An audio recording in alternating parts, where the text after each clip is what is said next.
Российский самолет нарушил воздушное пространство Швеции, экватор саммита мира в Швейцарии и замены в правящей верхушке России. Обо всем этом расскажу подробнее в эфире «Нехта». Самые важные и интересные новости. США выделяют Украине $1,5 миллиарда для ремонта энергетики. На втором саммите мира будет присутствовать Россия. Во всяком случае, ее туда пригласят. Когда этот объединенный план будет готов, мы будем искать возможность представить этот план представителю РФ. Международный олимпийский комитет опубликует список российских и белорусских спортсменов, которым позволит выступить на Олимпиаде. Никакого спорта вне политики не существует, как минимум, со времен Олимпиады в Германии. Спасибо, что смотрите, спасибо за доверие. Не забывайте ставить лайки, оставлять комментарии, подписываться на канал и про кнопочку «Супер спасибо», так вы можете нас поддержать. Поехали. Российский военный самолет нарушил воздушное пространство Швеции. Су-24 вошел в воздушное пространство страны к востоку от острова Готланд в Балтийском море.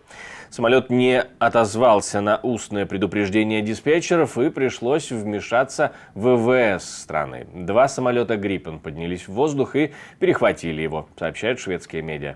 Такое поведение неприемлемо, независимо от того, намеренно оно или нет. Это показывает неуважение к нашей территориальной целостности.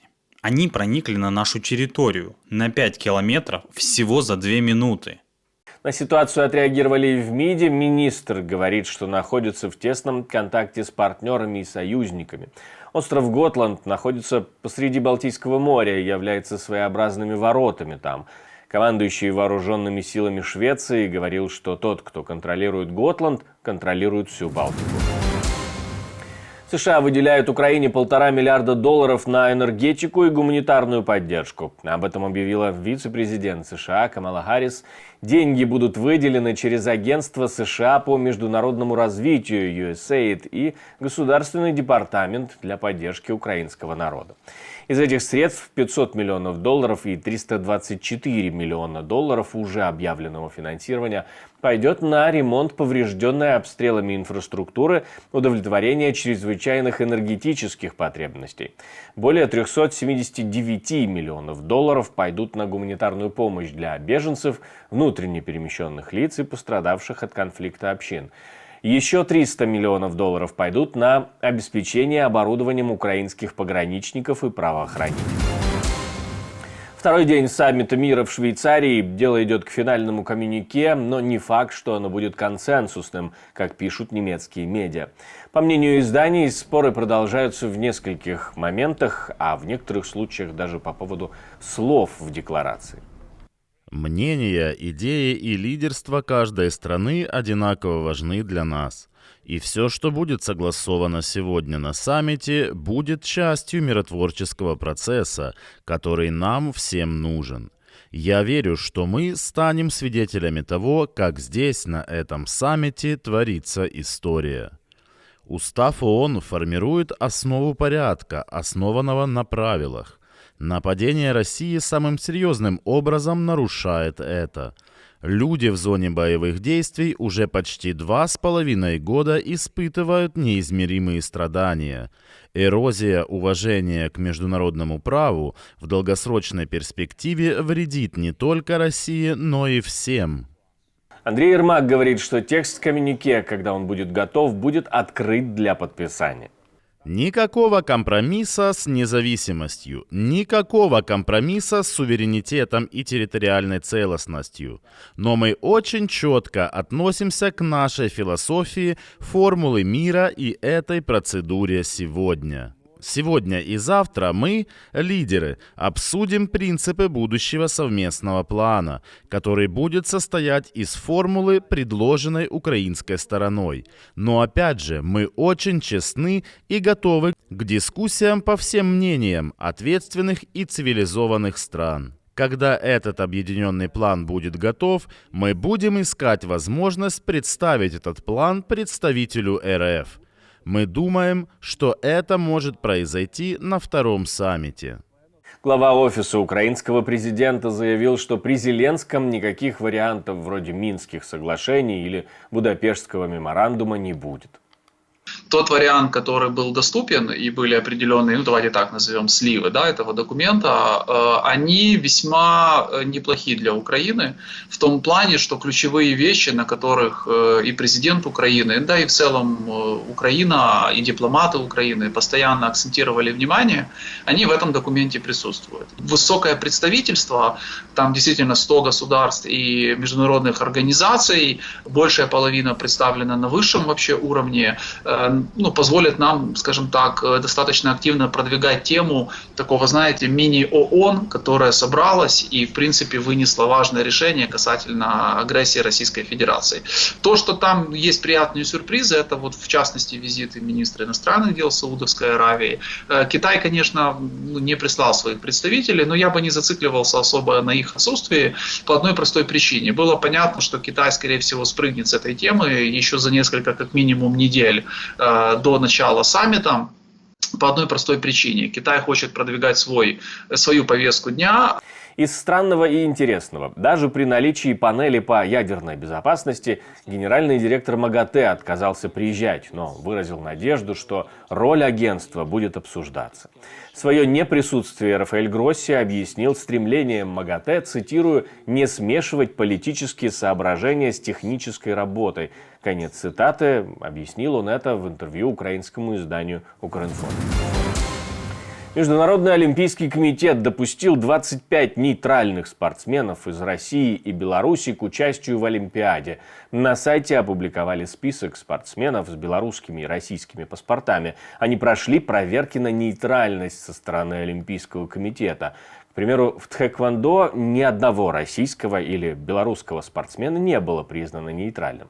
То есть таким, что не поддерживал бы активно путинскую войну в Украине. Никакого спорта вне политики не существует, как минимум, со времен Олимпиады в Германии, которая прошла во времена нацистского режима. Уже тогда было понятно, что спорт является чрезвычайно мощным идеологическим инструментом, и так или иначе его будут использовать различные страны для продвижения каких-то своих нарративов. И то, что туда приезжают, скажем так, люди даже, вроде бы под нейтральным флагом, тем не менее оставляет какое-то пространство для манипуляций, какое-то пространство для пропаганды, как минимум со стороны тех стран, которые в реальности эти люди представляют. И второй момент, вторая причина, почему этого не надо, наверное, было делать, это все-таки, как ни посмотри, определенная уступка. Пускай и не такая, на которую рассчитывала Россия, и, кстати, на России очень многие публично выступают, сторонники власти, представители власти выступают против участия спортсменов под нейтральным флагом, но тем не менее. Это сигнал, что вот какие-то лазейки в каких-то моментах мы можем найти. Проверки продолжаются. Олимпийские игры пройдут с 26 июля по 11 августа в Париже. А в «Единой России» тем временем замена. Андрей Турчак отправлен Путиным руководить Алтайским краем. На его место Дмитрий Медведев, как председатель партии, назначает полномочного представителя президента в Уральском федеральном округе Владимира Якушева. Андрей Турчак много лет был генеральным секретарем партии «Единая Россия», но оказался слишком близок с Пригожиным, и, к примеру, издание «Важные истории» пишет, что Путину якобы не понравилось то, что так называемые ветераны так называемого СВО проиграли праймерис. Крупный пожар начался после взрыва на газопроводе под Саратовом, предположительно недалеко от села Елшанка.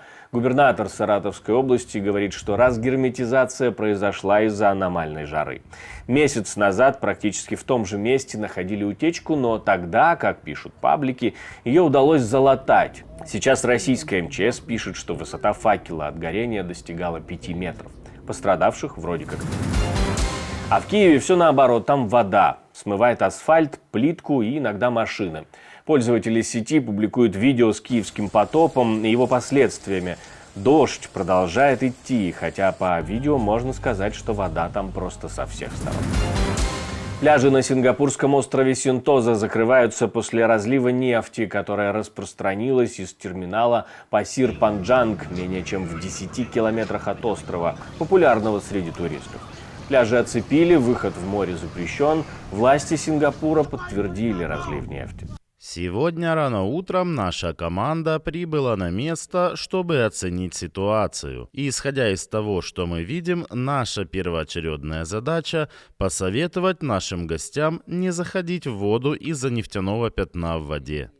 Поэтому безопасность наших гостей и жителей нашей бухты была для нас превыше всего.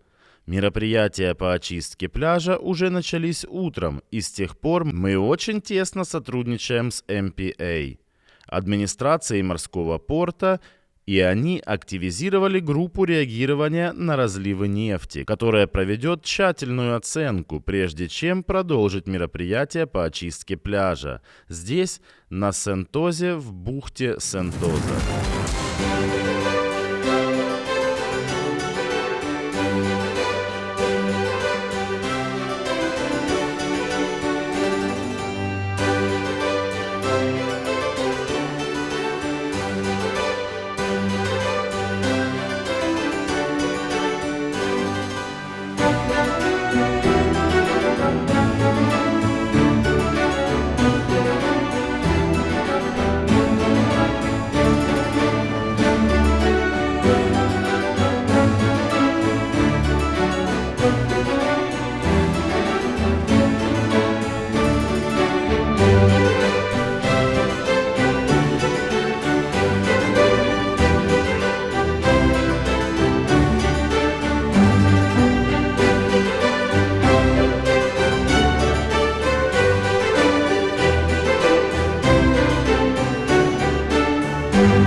Я хочу напомнить вам, что мы существуем только благодаря вашей поддержке. Ваше спонсорство, донаты, то, что вы нажимаете кнопочку «Супер спасибо», помогает нам снимать новые и новые видео, и мы призываем вас не останавливаться на достигнутом. Также ставьте лайки, оставляйте комментарии, подписывайтесь на канал, все это непременно очень важно.